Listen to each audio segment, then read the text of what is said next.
Wow. Yes, welcome back to another live stream here on WorldWideChels. Today I'm a little bit alone.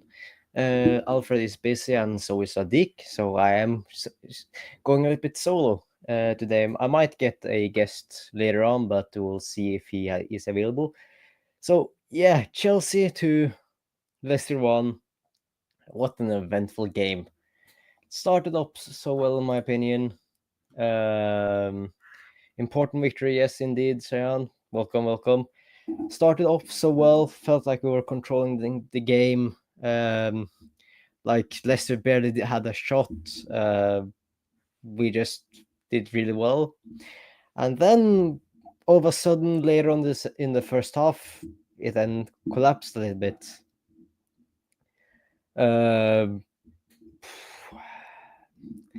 Robert Sanchez doing some dodgy passing, giving the ball to Caicedo getting a yellow card, them getting a corner. Like after that, Leicester got some new energy before half time. Going into second half, they looked a lot better. So yeah, that wasn't really ideal. We just need to remember that we can look really comfortable and dominate games, but then we don't need to forget that we have Robert Sanchez in goal, who can then give away stupid passes and put other players in really big danger. That wasn't that good. But yeah, nerve-wracking end to the game. Leicester, of course, arguably should have had 2 penalties. Don't know how they wasn't given in the second half, but the ref today was not good. How Ndidi didn't get a red card today is mental. Like, yes, he doesn't try and injure Palmer or anything, but he doesn't really go for the ball. He takes Palmer's ankle and then hits the ball with his second leg. So how he wasn't sent off, the Sumare tackle on João Felix is also dangerous. Luckily, none were injured. But yeah, I was nervous at the end there, guys.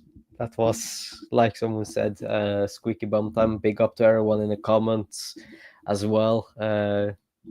See, I think this is my first time or second time doing this solo, so yeah, it's a little bit strange not having anyone with me today. First of all, first goal, or the Jacson goal, he looks like a new player from last season.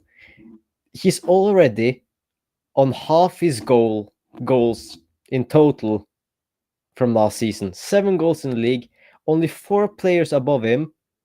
Only Haaland and Ollie Watkins with more goals than him since the start of last season. I don't know what Maresca has done, but this guy can finish now.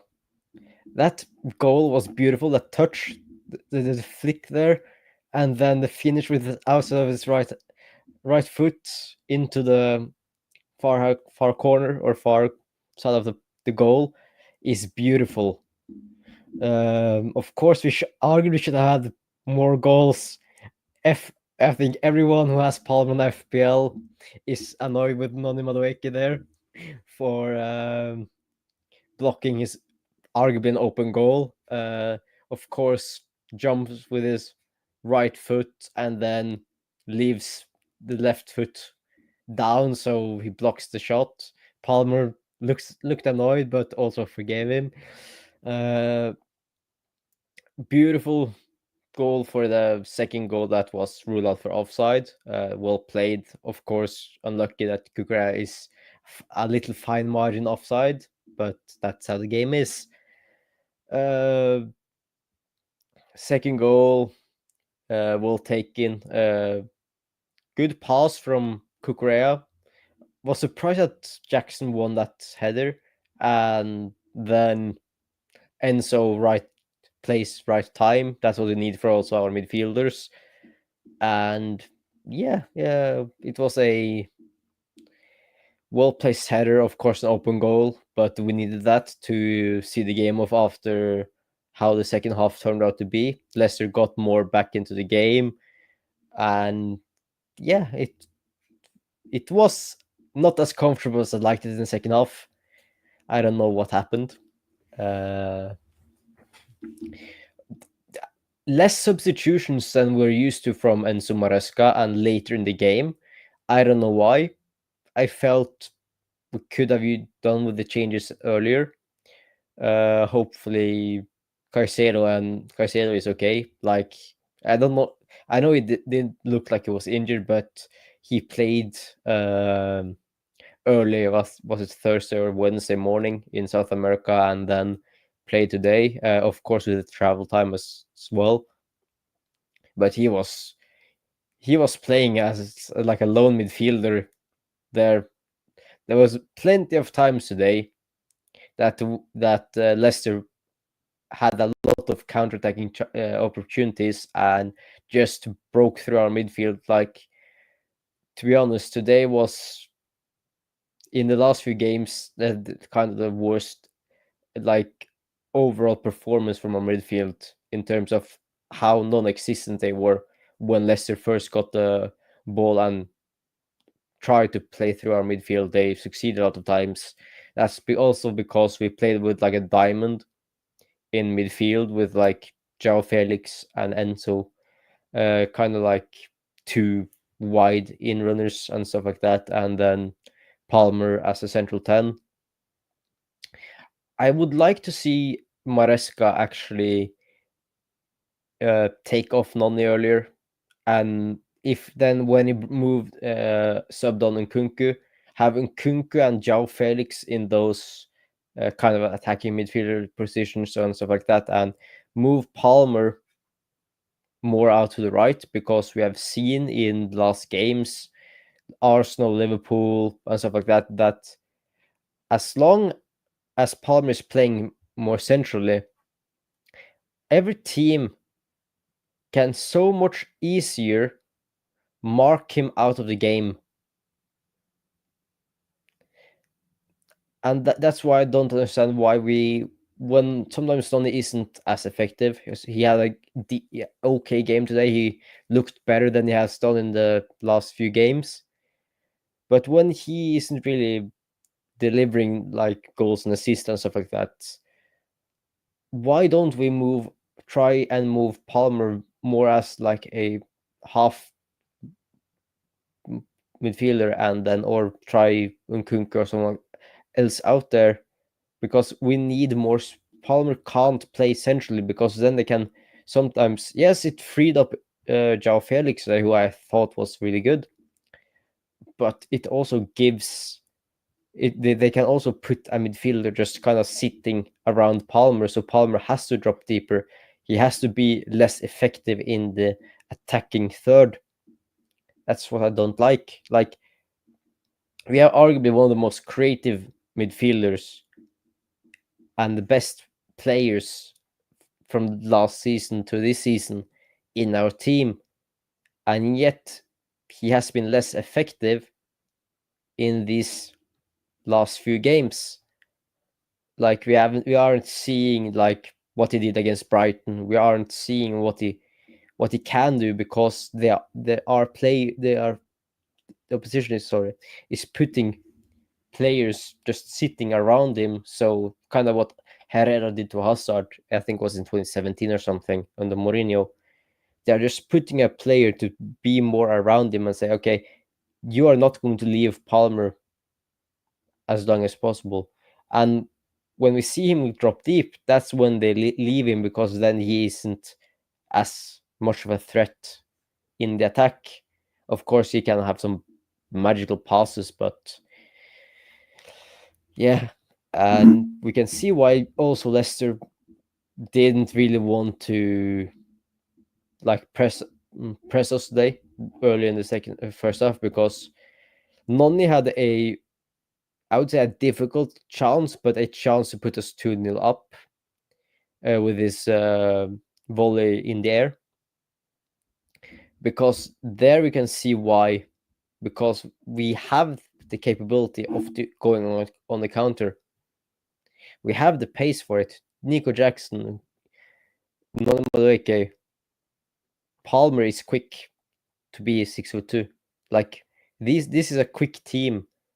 Of course, I didn't check, but was Gusto sick today because he didn't play? We played with kind of like Fofana, Badachile, and Cole in a back three. Kukurea as the most out wide kind of midfielder, holding the width. He did well. To be honest, surprised he didn't get a booking, or it was looked at the challenge on James Justin just before we scored a goal, because I didn't think he got the ball. I think he actually got the man, but I didn't see it. We didn't see a replay there, so we don't know. What else is there to talk about? Caicedo, brilliant as always, looked really tired at the end, so good to see him at least getting subbed off. Stupid. Challenge from Lava, of course, unlucky. I don't think it looks like it kind of tripped him up, but of course in the penalty area that can always be a penalty because it denies I think was the Reed to actually get a finish, but for me it also kind of looks like he trips himself up in a certain way. He just forgets where he planted his foot and ran into it, but that can also be because of the way how close Lavia was to him. Sanchez, awful as always. He will cost us points against opposition teams, no matter who the opposition is. Like, he's not good on the ball. He puts our players in danger with a lot of pressure on them, with a player behind them. Like, you're a goalkeeper, you should see which players aren't pressured and have a player close to them. The penalty save or the penalty, he could have done so much better with it.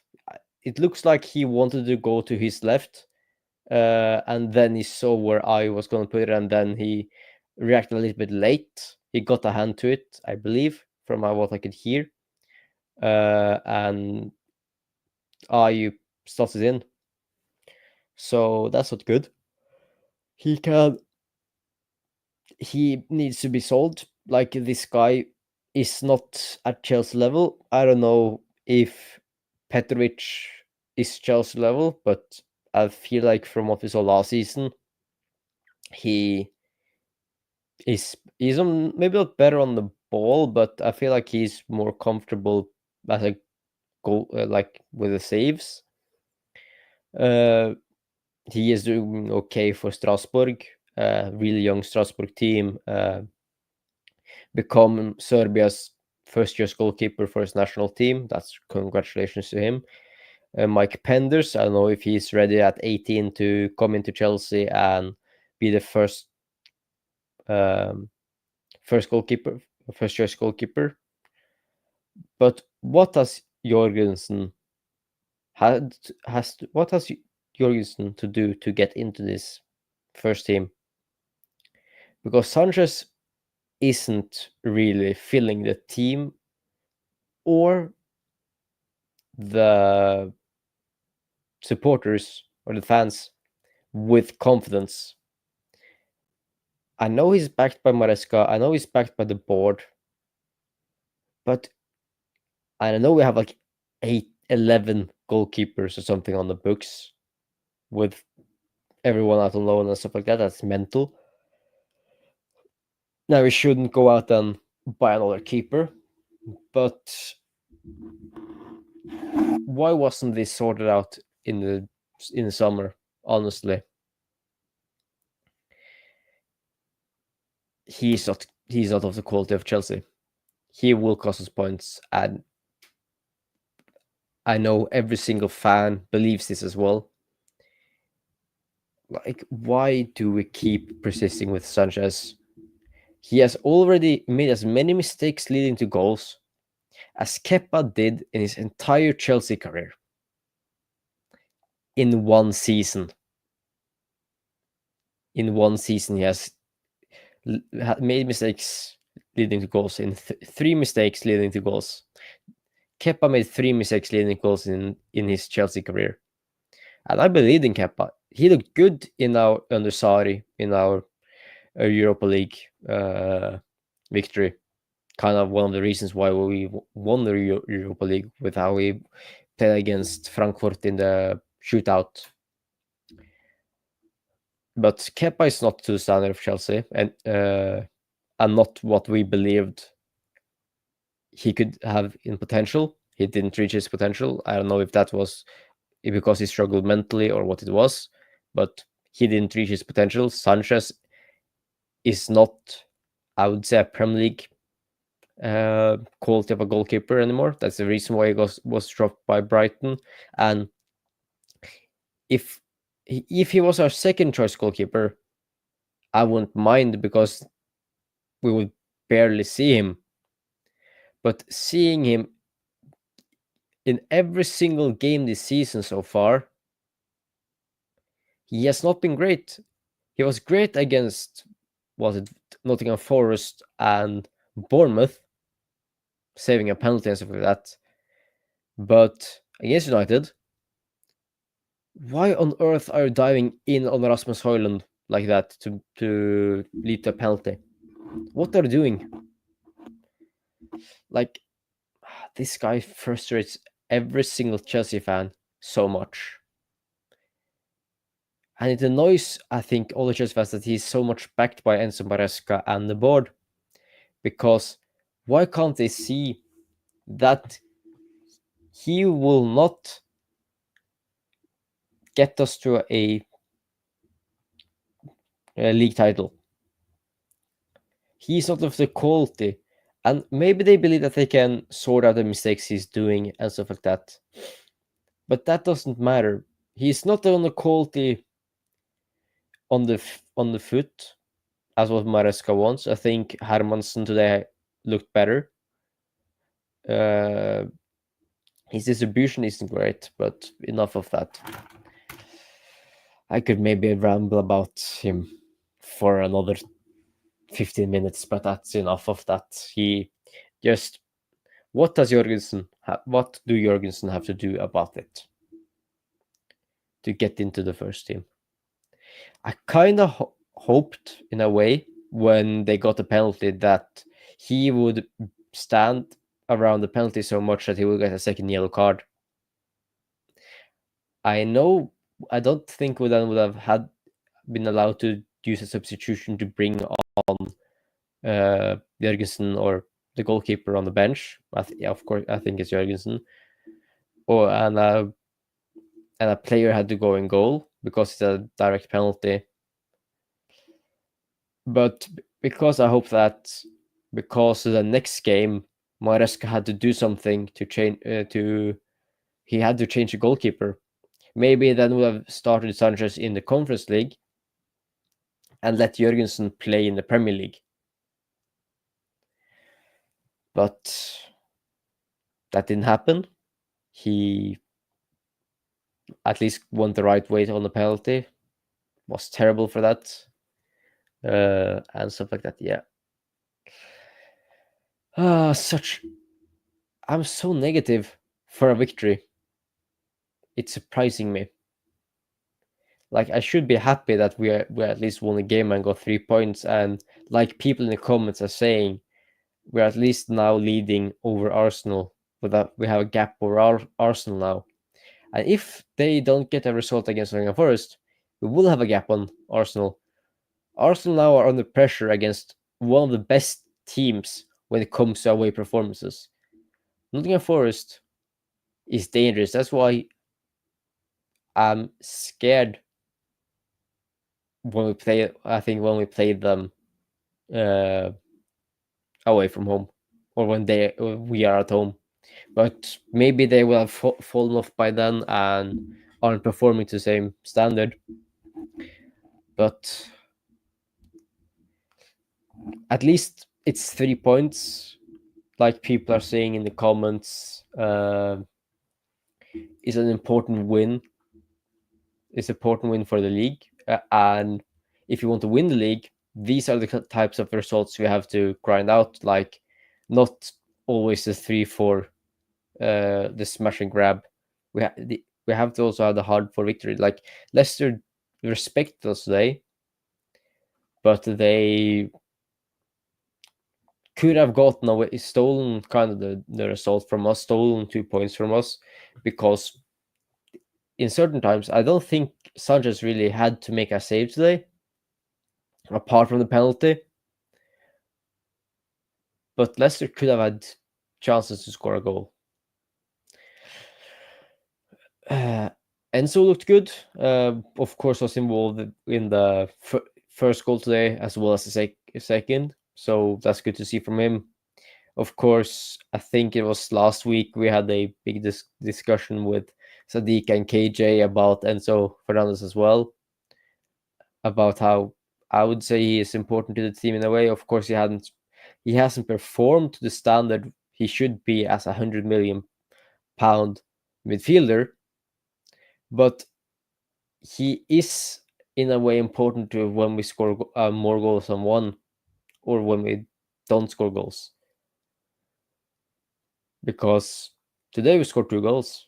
Last games we only scored one when Enzo Fernandez hasn't been starting. So I would say Enzo Fernandez did well. We will see if he starts again midweek. We are, of course, I think, traveling to Germany, if I am not mistaken. Traveling to Germany to play against Heidenheim in the Conference League. Let's see.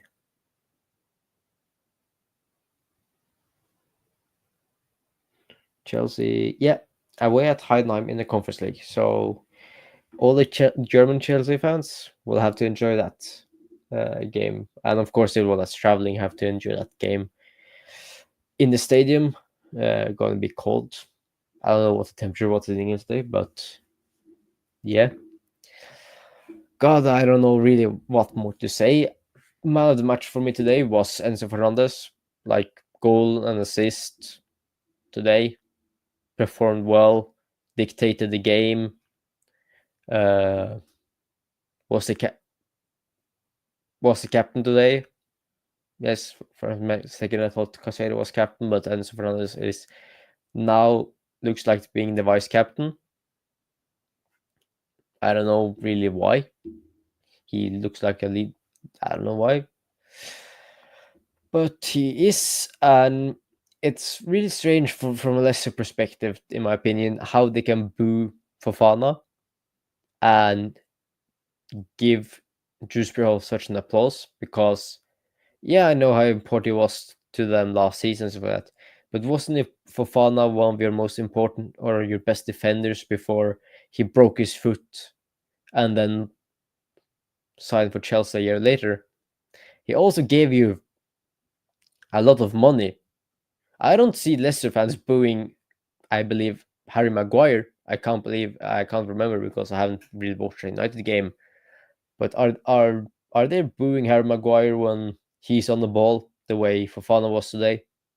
Like, I can understand booing if he was using a long time on a throw-in or anything like that, but every time he got the ball, it looked like he got booed. So I don't know about that, but that's their choice, and I don't know why they would. He gave you £80 million in the pocket, and you decided to boo him. Fair enough. No, but honestly, important victory. That's the most important thing. I would have been a lot happier if it was much more comfortable victory. Uh, Kept a clean sheet, scored more goals, and not stopped being as dominant as it was in the like first 30 minutes. Leicester barely had a sniff of the game, and then all of a sudden something switched in the 30th minute, or I can't quite say when, But something happened, and Leicester felt more comfortable at the end of the game and got more into the game. And with the way we started, they shouldn't have.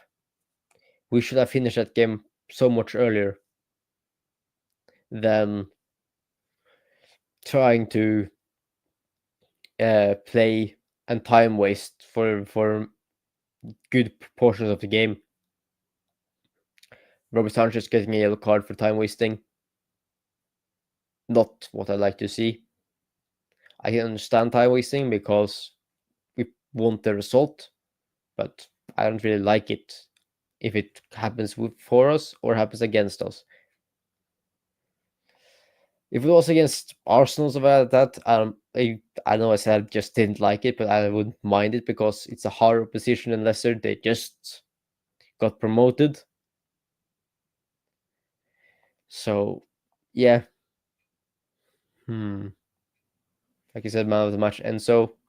Nico was phenomenal today as well, I would say. Taking his chance, but hard fought victory at the end. But yeah, I think I will end it there, guys. Hope you enjoyed these 25, 26 minutes of me just rambling about the game, giving my opinions.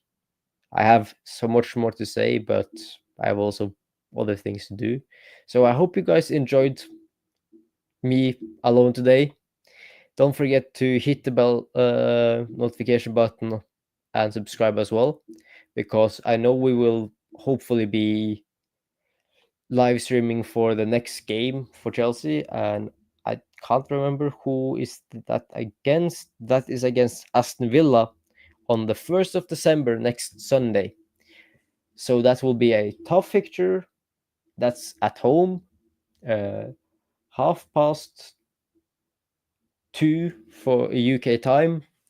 I believe me and Sadiq and hopefully Alfred as well will be available for that game and do a live stream and watch along. It's a tough fixture against Villa, good opposition. Yeah, so don't forget to then hit the bell notification to see us go live there and get notified so you can come in and watch the live stream. And we really appreciate every single one of you who hit the like as well. So take care, guys, and see you next week.